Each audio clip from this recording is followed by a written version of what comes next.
Hello Internet, and welcome to our first YouTube video. Please clap, because we are emotionally fragile. Now, although no one asked for it, today I'm sharing my thoughts on the new 2026 Yonex Vcore 98 and what my experience has been like since I made the switch. I won't dive too deep into the nitty-gritty nerdy racket details, since there are amazing content creators out there who have PhDs in tennisology that does exactly that, but this is just my honest take on how this racket has actually played for me. For context, my previous racket was the golden child of the tennis world, the Babolat Pure Aero 98, racket of choice for one Mr. Carlos Alcaraz. Please win Australia. Now when it comes to spin, power, and stability, I would say that both the Vcore and the Pure Aero are top tier for me. But the one thing that made me want to switch was the feel. By God, did I hate the feel of the Pure Aero. Every time I hit the ball, there is no connection, no romance. The ball touches the string and leaves the racket right away like it has commitment issues. Like please, please, please! Sorry, what was I saying? Oh yes, the Pure Aero did not feel very good, but the quality of the ball was so high that I just couldn't justify not using it. At least until I picked up the new Vcore 98. Now for me, this isn't the most amazing feeling racket out there. For me, I think that crown will always sit with the Pro Staff 97. But coming from a Pure Aero 98, this racket felt like heaven. Every clean hit is like a little dopamine shot to my soul. A gentle reminder that I don't need therapy, I just need to hit another clean forehand. Now, as you can probably tell from this footage, I shanked approximately 1 million backhands today.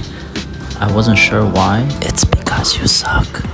At first, I thought it was because the Vcore swings a little bit slower through the air when compared to the Pure Aero.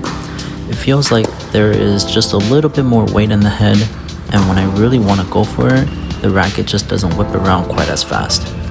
But if I have learned one thing in my years of playing tennis, that is, it's never your fault. Always blame the equipment.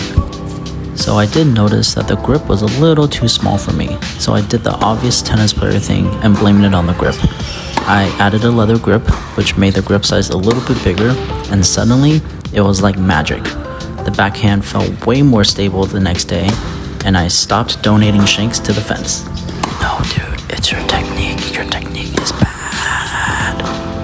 Now the only thing I will watch out for with this racket is that the ball does come off the racket quite hot.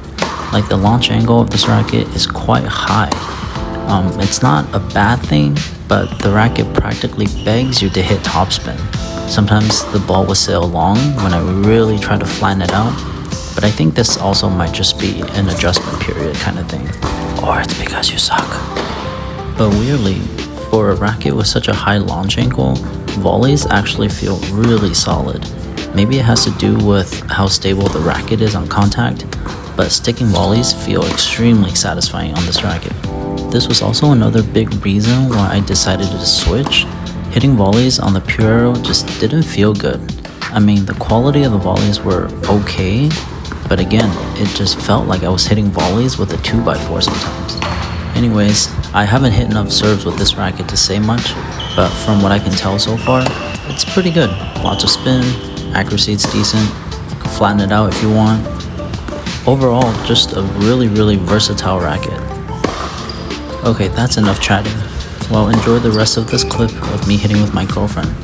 She played D1 tennis, and I went to a D1 school, so you know, same but different. See ya!